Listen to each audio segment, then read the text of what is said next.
Salut à toi et bienvenue, j'espère que tu vas bien. Alors aujourd'hui on va voir comment devenir indépendant financièrement en 2019, comment sortir du salariat, comment quitter son CDD, son CDI. Peut-être que toi t'es un petit peu indépendant, tu vois, t'as quelques clients, t'es auto-entrepreneur mais pas vraiment indépendant au sens littéral du terme. Peut-être que t'as un job encore à côté mais t'aimerais vraiment quitter cet open space ou ce bureau où ton patron mais t'y arrives pas complètement. Ou alors peut-être que l'idée de l'indépendance financière te trotte dans la tête et t'es aujourd'hui encore salarié et t'aimerais enfin atteindre ton objectif. Tout ce que je vais te dire aujourd'hui va être utile. Alors, tu vois, moi je préfère être très très clair par rapport à ça. J'ai réussi à devenir indépendant financièrement en suivant certaines règles que je me suis édictées. C'est comme ça que j'ai réussi. Je vais pas me faire que des amis. Tu vois, l'idée c'est pas d'être copain avec tout le monde. Je sais que ça va pas plaire à tout le monde. J'ai des avis qui sont parfois un peu tranchés, mais je vais les justifier un maximum. Mais mon objectif principal, c'est de t'apporter un maximum de valeur, de t'être utile, que ça t'aide à atteindre tes objectifs. Et tu le sais si tu me suis depuis quelques temps. Donc, si ça te dérange, je t'invite à passer ton chemin. Alors, le premier truc que je voudrais dont je voudrais te parler, qui est sans doute le plus important, et c'est ce qui moi m'a permis d'être indépendant, c'est le fait de choisir une seule chose, un seul moyen, un seul véhicule pour devenir indépendant, pour, tu vois, atteindre la liberté financière.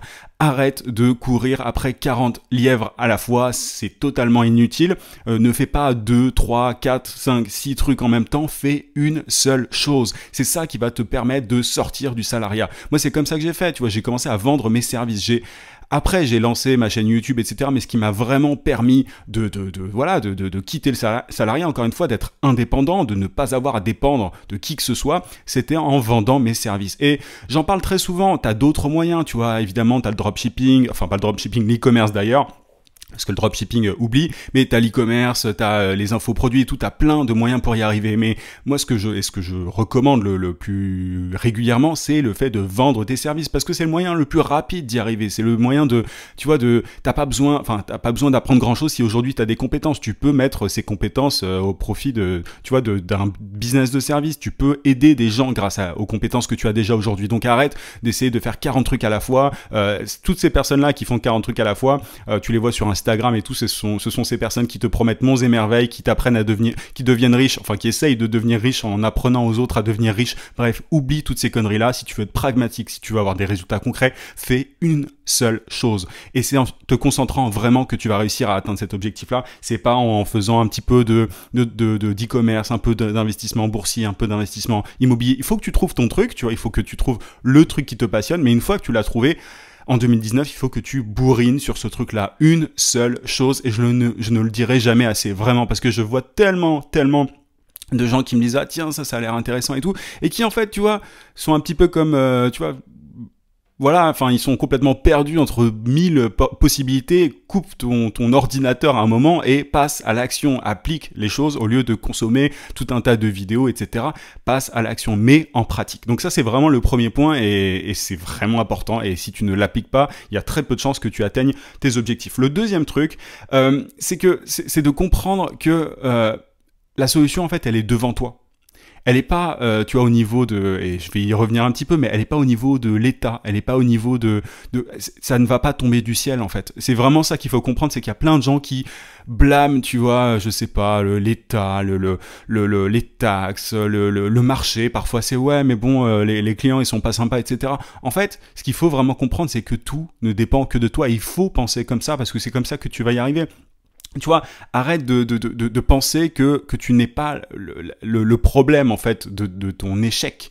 Si tu échoues, et l'idée c'est pas de te plomber du tout, au contraire, si aujourd'hui tu n'es pas indépendant financièrement et que tu as testé plein de choses, essaye de comprendre pourquoi. Et ça peut être pas pour les différentes raisons que je te donne aujourd'hui, notamment cette question de focus, de concentration sur une seule chose. Mais arrête de blâmer les autres, arrête aussi de te plaindre, parce que ça c'est extrêmement, c'est très français, tu vois. On aime bien se plaindre, on aime bien... je vais te donner un exemple très concret. Tu vois, c'était hier, il me semble, je reçois une notification sur LinkedIn.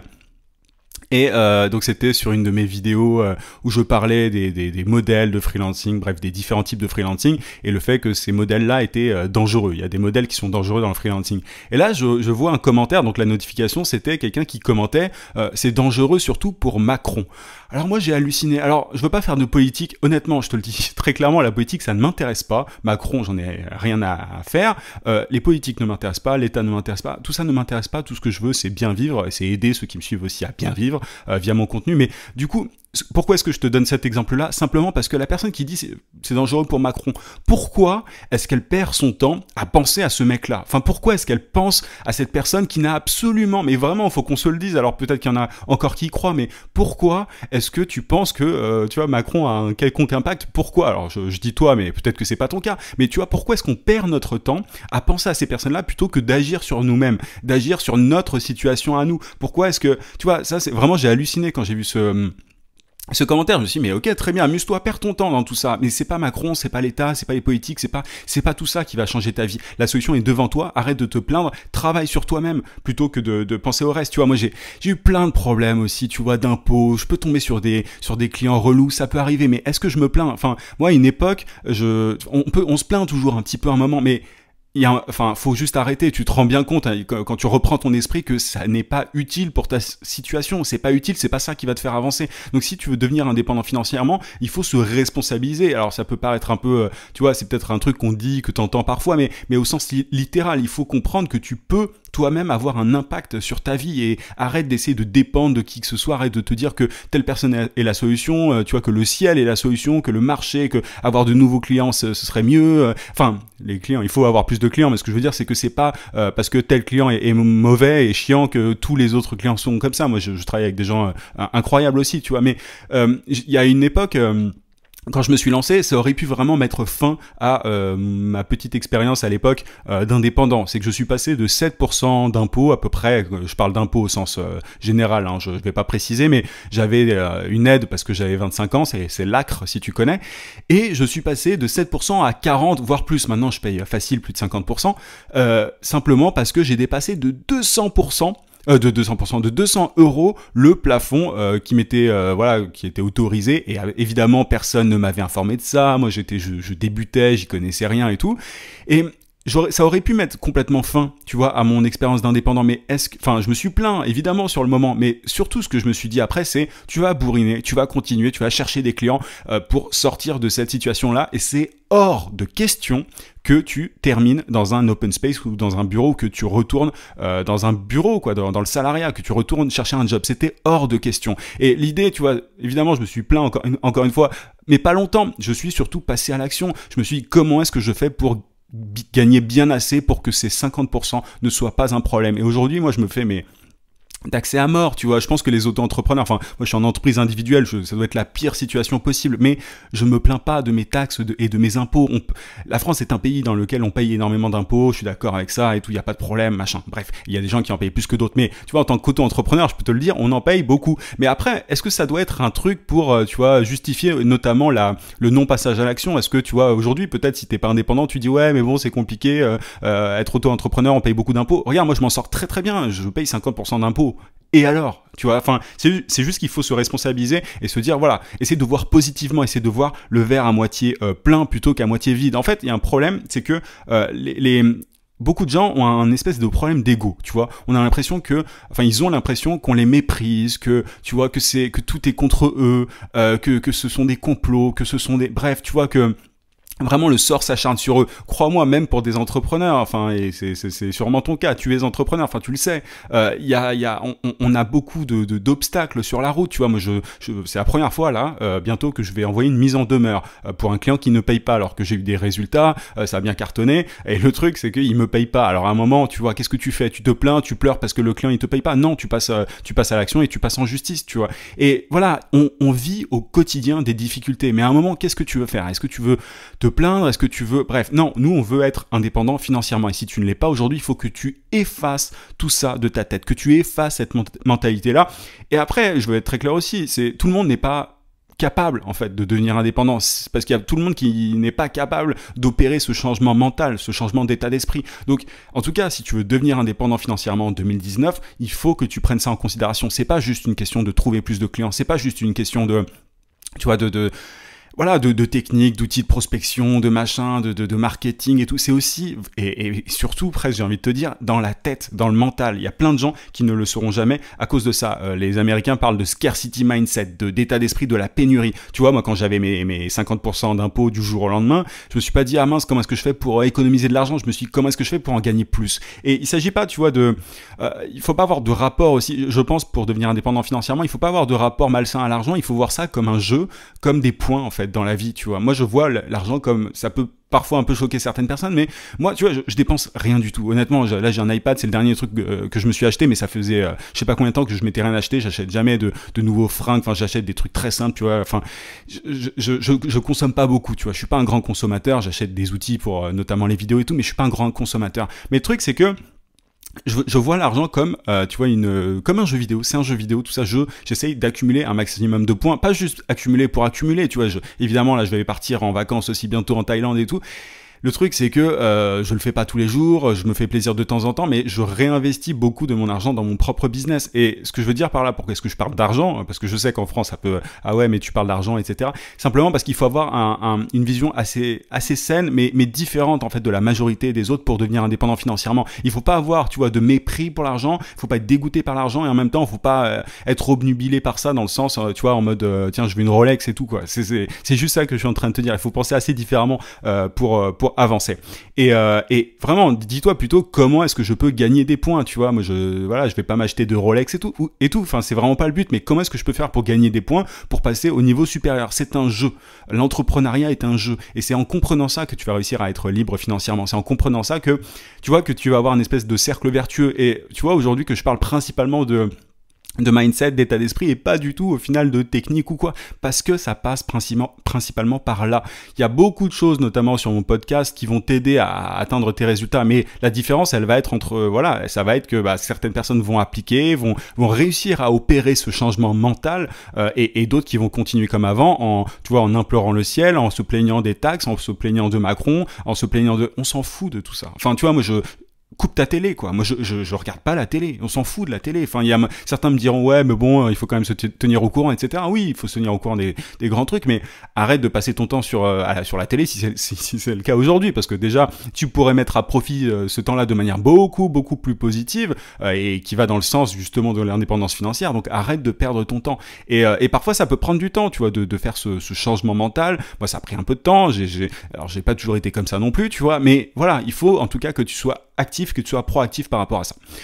Un autre point dont je voulais te parler, c'est la vente. C'est ça, en fait, qui te rendra libre. C'est le fait d'apprendre à vendre. Tu vois, au-delà de toutes ces questions d'état d'esprit, c'est la vente, c'est le fait d'apprendre à convaincre, à persuader des clients qui va te permettre de devenir indépendant, de quitter ton patron.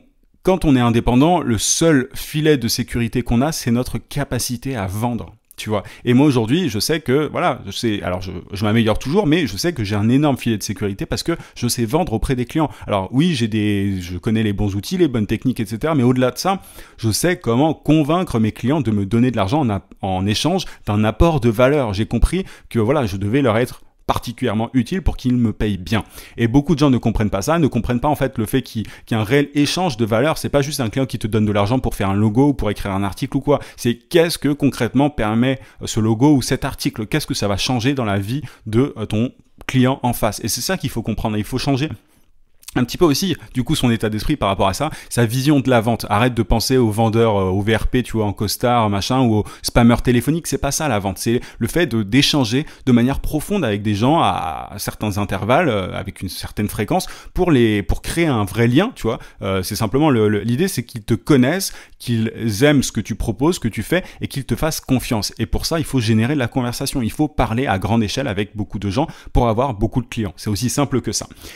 Et voilà, le dernier truc que je voulais aborder aujourd'hui, c'est que il faut aussi comprendre que le plus dur est au début et après ça va être beaucoup plus facile. Le problème, c'est que beaucoup de gens pensent que, voilà, enfin, ils cherchent un moyen que ça soit facile au début, tu vois, ils essayent d'être libres financièrement, d'être indépendants financièrement facilement, ils essayent de tricher, tu vois, de trouver des raccourcis et tout. il n'y a pas de raccourci en fait. Et c'est ça qu'on ne te dit pas, et c'est ça que beaucoup de gens, tu vois, cachent un petit peu. C'est qu'il n'y a pas de raccourci. Au début, il faut charbonner, tu vois. Moi, au début, j'ai pas compté mes heures. Aujourd'hui, ça va mieux, mais je travaille quand même beaucoup. Mais le truc, c'est que je me suis tellement habitué à ça que c'est mon quotidien, je le vis bien et c'est un vrai kiff, c'est une vraie passion. Mon travail, c'est une vraie passion. Donc, je ne le vois pas comme une violence, je ne le vois pas comme quelque chose de compliqué. C'est auto-infligé, si je peux dire ça. Mais voilà, en tout cas, il faut comprendre qu'au début, tu vas pas compter tes heures. Et il y a certaines personnes qui sont prêtes pour ce sacrifice et d'autres qui ne le sont pas. Alors, à toi de voir dans quel camp tu es, tu vois. Peut-être que toi, t'as pas la force de passer à l'action, et je peux le comprendre, et l'idée c'est pas de stigmatiser qui que ce soit. Il y a certaines personnes qui ne peuvent pas, n'ont pas envie, ne sont pas dans la situation n'ont pas les leviers nécessaires pour pouvoir opérer ces changements, se transformer mentalement, enfin tous ces trucs là. Mais en tout cas, si c'est ton cas, si tu es en mesure de le faire, tu sais ce qu'il te reste à faire. Enfin, tu sais maintenant qu'il s'agit juste d'un passage à l'action et comprendre que les choses ne sont pas faciles, que l'indépendance financière, c'est pas quelque chose de facile, sinon tout le monde serait indépendant. Il y a beaucoup, et je préfère encore une fois te prévenir, tu as 70% des auto-entrepreneurs qui, au bout de 3 ans, mettent la clé sous la porte. Donc, voilà, c'est simplement parce que ce sont des gens peut-être aussi qui ont cru que c'était facile tout ça. Et ça n'est pas facile, c'est compliqué. Mais à partir du moment où tu le comprends, tu peux agir en conséquence et ne pas subir les événements, ne pas subir les choses. Tu vois, quand tu as un client qui te quitte, tu vois là le client dont je te parlais que je vais mettre en demeure, peut-être qu'il va pas payer, je vais peut-être devoir aller en justice, je dois payer je dois prendre de ma poche pour payer les gens avec qui je travaille. Bref, mais c'est pas grave, il y en aura d'autres. Tu vois, c'est vraiment une façon de penser qui est très différente de l'atmosphère ambiante, mais voilà, c'est comme ça. En tout cas, tu sais maintenant que tu peux agir de manière individuelle, tu peux avoir un vrai impact sur ta propre vie, à toi de la prendre en main. Voilà un petit peu ce que je voulais te dire. J'espère que ça t'a plu, j'espère que ça t'a été utile. N'hésite pas à mettre un gros pouce et à t'abonner à la chaîne si c'est pas déjà fait. On est de plus en plus nombreux. Merci. J'espère que tu tires un maximum de valeur de tout ça. Je te rappelle que tu peux télécharger, si tu le sais pas, ma formation vidéo gratuite pour trouver des clients rapidement en freelance. Pour ça, tu cliques juste en haut sur le i si tu es sur YouTube. Sinon, tu as le lien en description. Je te dis à très vite, à mardi du coup, 18h comme d'habitude. En attendant, n'oublie pas, vie sans limite. À plus.